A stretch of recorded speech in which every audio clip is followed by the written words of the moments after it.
Evolutionary colonization, the natural supremacy of productive systems. Abstract.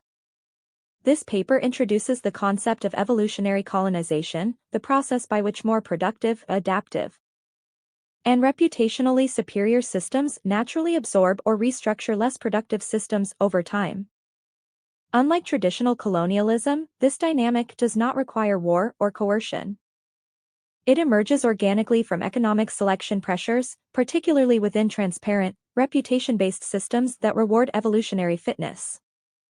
As growth compounds, the gap between productive and unproductive societies expands until conquest becomes inevitable, not through force, but through strategic and economic dominance.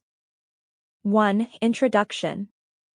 In classical history, colonization was an act of territorial conquest, often violent and coercive.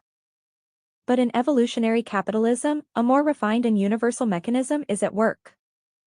As societies compete in terms of productivity, adaptability, and information efficiency, the ones that produce more per unit of capital inevitably begin to dominate and restructure those that lag behind. This is not conquest by sword, but by reputation, capital, and compounding evolutionary pressure. 2. The mechanism of evolutionary colonization. 2.1 Relative productivity as destiny.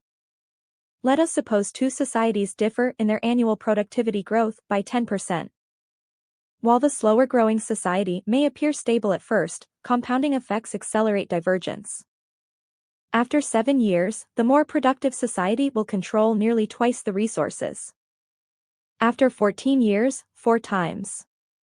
Eventually, its surplus alone can overwhelm the defensive and organizational capacity of the slower-growing society. This is not war. It is evolutionary inevitability. 2.2 The role of reputation and transparent bidding. In a system where all actions are visible and reputation reflects past net productivity, every resource must justify its existence. Capital that is idle or inefficient is bid away, redirected toward more effective hands. As the more dynamic system reallocates more capital through transparent bids, it exerts influence, and eventually control, over less productive systems. 2.3 The collapse of static property ethics. Societies based on Lockean property rights or anarcho-capitalist ideals resist external bidding and cling to fixed notions of ownership. Yet they offer no enforcement mechanism outside belief. As their relative resource base shrinks, they become soft targets, defended by ideology, not capacity. 2.4 Defection and death by attrition. As more productive systems generate surplus, they attract not just capital, but human capital.